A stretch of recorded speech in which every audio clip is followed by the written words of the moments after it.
साथ भोजन करने बैठा। फिर उसने रोटी ली और धन्यवाद करके तोड़ी और उनको ये कहते हुए दी, यह मेरी देह है जो तुम्हारे लिए दी जाती है, मेरे स्मरण के लिए यही किया करो। इसी रीति उसने भोजन के बाद कटोरा भी यह कहते हुए दिया, यह कटोरा मेरे उस लहू में जो तुम्हारे लिए बहाया जाता है नई वाचा है।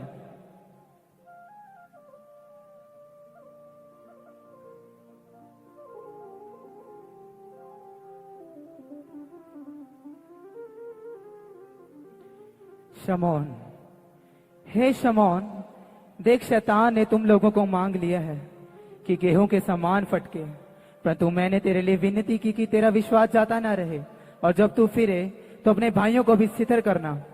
उसने उससे कहा, हे प्रभु, मैं तेरे साथ बंदी गृह जाने वरन मरने को भी तैयार हूं। उसने कहा, हे पतरस, मैं तुझसे कहता हूं कि आज मुर्ग बांग ना देगा जब तक तू 3 बार मेरा इनकार ना कर लेगा कि तू मुझे नहीं जानता।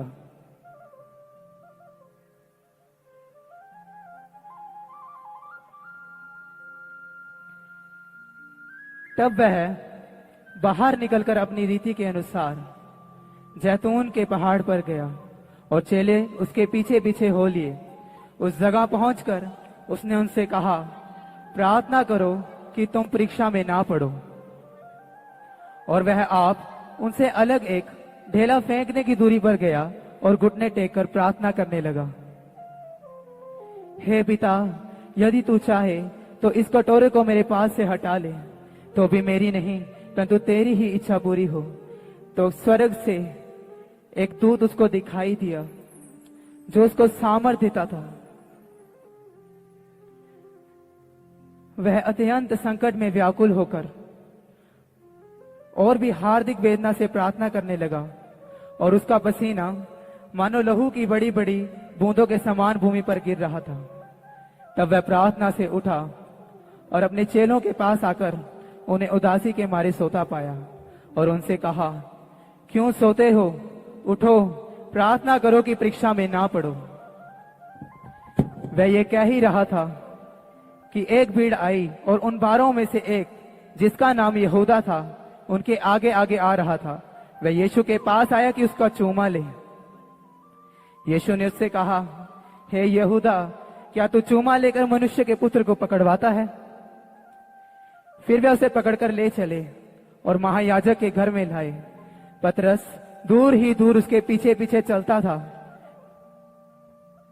और जब वह आंगन में आग सुलगाकर इकट्ठे बैठे तो पतरस भी उनके बीच में बैठ गया।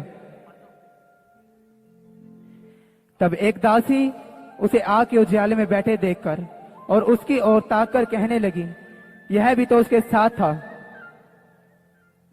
परंतु उसने यह कहकर इनकार किया, हे नारी, मैं उसे नहीं जानता। थोड़ी देर के बाद किसी और ने उसे देखकर कहा, तू भी उन्हीं में से है। पतरस ने कहा, हे मनुष्य, मैं नहीं हूं। कोई घंटे भर के बाद एक और मनुष्य दृढ़ता से कहने लगा, निश्चय यह भी तो उसके साथ था, क्योंकि यह गलीली है। पतरस ने कहा, हे मनुष्य, मैं नहीं जानता कि तू क्या कहता है। वह ये कह ही रहा था कि तुरंत मुर्ग ने बांग दी।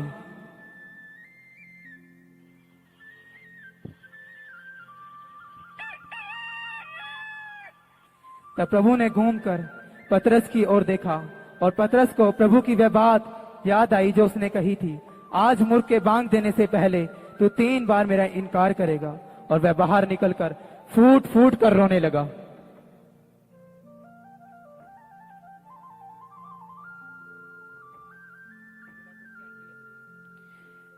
पिलातुस ने प्रधान याजकों और सरदारों और लोगों को बुलाकर उनसे कहा, तुम इस मनुष्य को लोगों का बहकाने वाला ठहराकर मेरे पास लाए हो, और देखो, मैंने तुम्हारे सामने उसकी जांच की, पर जिन बातों का तुम उस पर दोष लगाते हो, उन बातों के विषय में मैंने उसमें कुछ भी दोष नहीं पाया।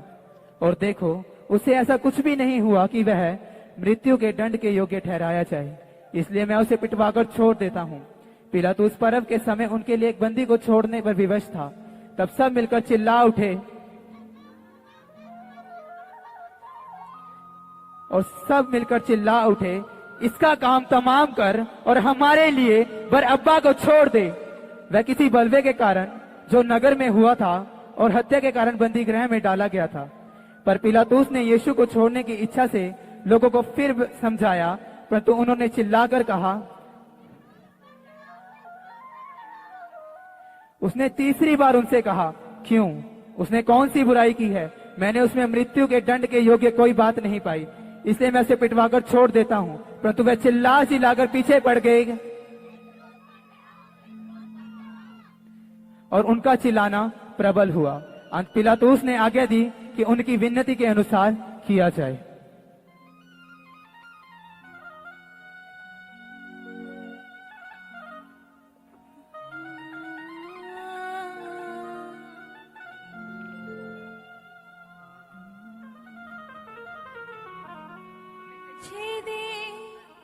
हाथ बढ़ा रहा, आजा तू करी।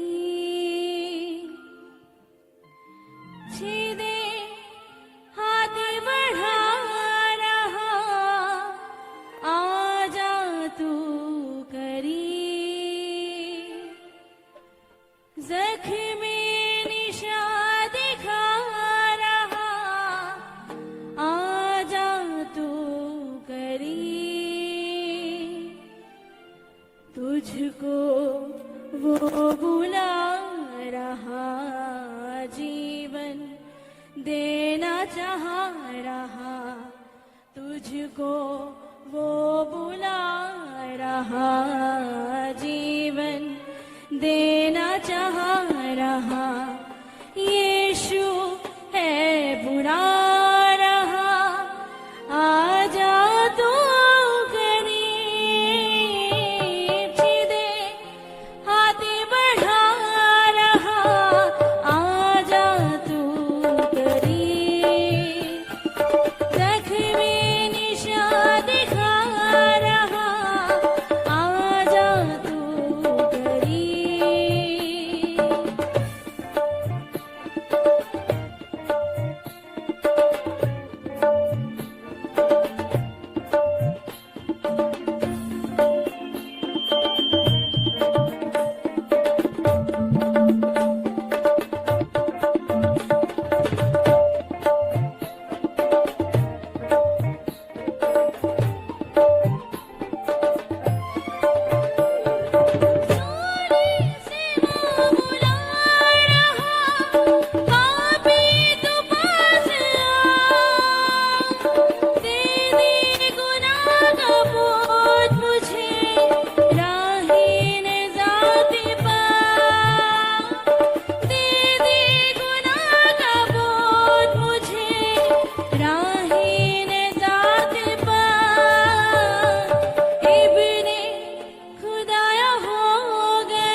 तुझको वो बुला रहा, जीवन देना चाह रहा, तुझको वो बुला रहा, जीवन देना चाह रहा।